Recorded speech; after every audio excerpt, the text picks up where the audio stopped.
So sa video ito, share ko po sa inyo kung paano gumawa ng hanging rice or puso.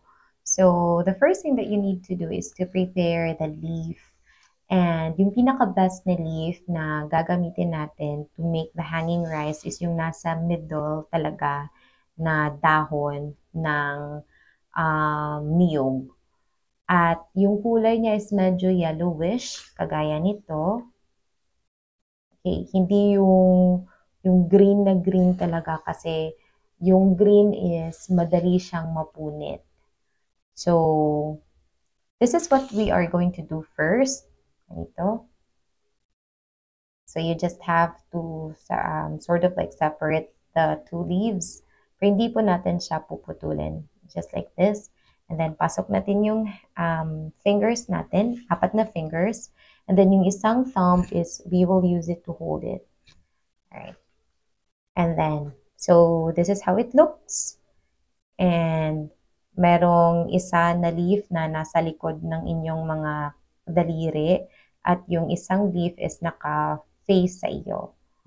So, ang gagawin po natin is, mula dito sa likod, daan ka sa likod, this is how you do it. And then, kunin mo yung leaf na nasa harap. And then, turn it. And then, put it on top. So parang you have to twist it a little and then you put it on top. And then you secure it using your thumb. So this is how it looks. And I'm not sure if klaro siya kasi I'm taking the shot. I'm taking this video on my own. And then next is yung nasa baba, you just have to turn it. Just twist it or turn it a little bit, twist a little, and then daan ka sa likod ng mga daliri mo, and then turn it here. So, ito na yung itsura niya, this part. And then, if you're going to have the front part is, this is how it looks like. Ang ganito siya. I'm not sure if it's clear. Okay. But anyway, let's do it again. So here, daan ka sa likod, kunin mo yung nasa harap, turn a little, put it on top. Secure it with your thumb. And then, itong nasa ilalim na dahon, twist it a little, daan ka sa likod, and then, secure it with your thumb. So, the next thing that we need to do is, itong nasa ilalim na leaf, yung pinakauna nating ginanon. Okay, now let me show you. Let me show it again. I'm not sure you can see it. So, this one, yung nasa ilalim na dahon, kung titingnan natin yung nasa back part, may dalawa siya. So, may right at may left. So, ipasok natin siya sa left. Pasok siya sa left. And same thing goes with yung nasa harap natin. Meron siyang right, meron din siyang sa left. So, ipasok natin siya dito sa left. I just hope that this video is okay. But anyway, now, notice nyo po, ganito na po siya, and then may top siya dito. So, the next thing that you need to do is, itong pinakauna nating pinasok is, let's put it on top. Okay. Let's put it on top. Okay. And then, yung isang end ng leaf, ipasok din siya natin dito sa top. So, going to the left. Alright. So, ganito na po yung itsura niya on top. I'm not sure if nakikita siya. Ito na siya. So, this time, you can actually like remove your fingers na po. And you can like secure it like this. You can hold it like this. So, the next thing that you need to do is yung pinakahuling pinasok natin na leaf is sa harap po niya, sa harap po natin, ito po yung makikita natin, may isa at dalawang pwedeng pasukan. So, let me hold it. And then, pasok natin siya. Okay, so, first,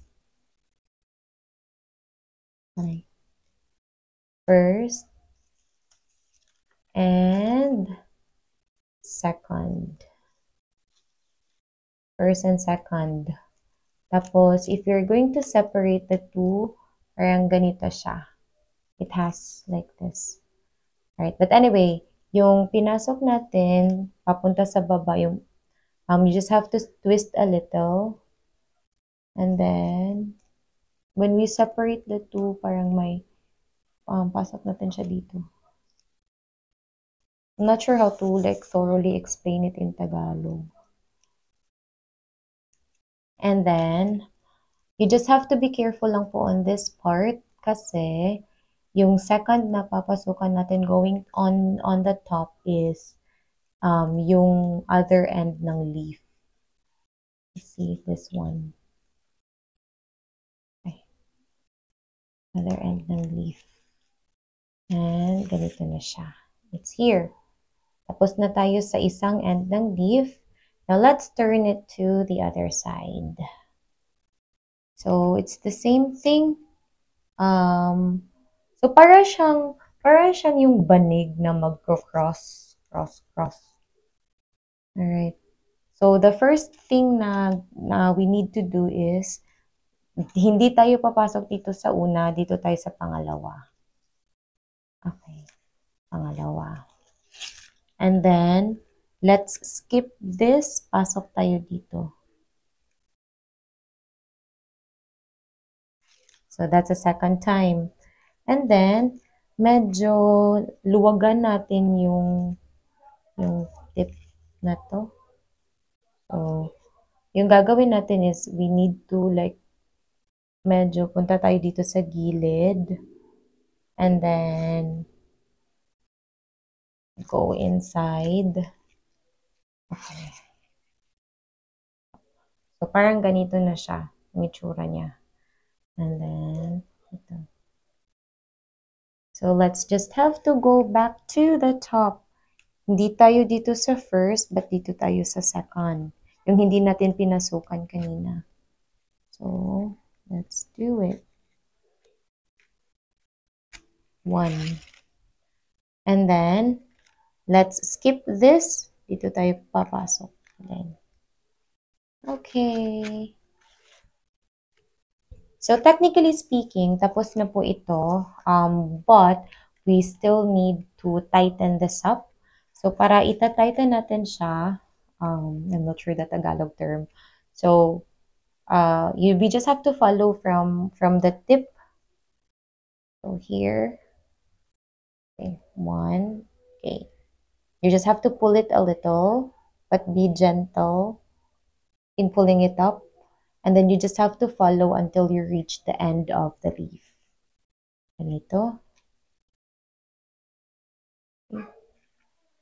Follow, follow, follow, and then follow,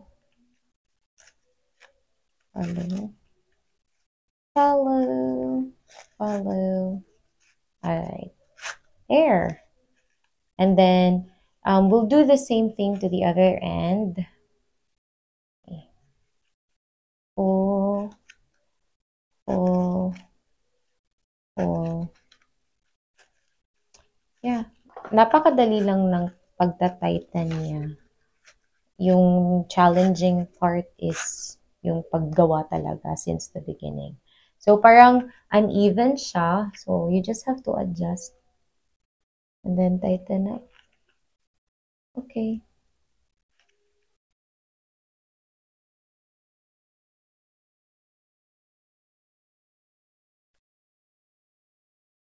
Okay. And, alright. Tapos na po yung hanging rice natin or yung puso. And, pag lalagayan na siya ng rice, saan po siya ilalagay? So, dito po actually on top. If you can see, may butas po siya. So, you just have to be very patient in, putting the rice in. And until nung pagkakaalam ko nung bata ako, yung rice niya para insaktong-insakto lang is parang dito siya. Until this part ng puso. Okay, so that's it. Thank you so much for watching.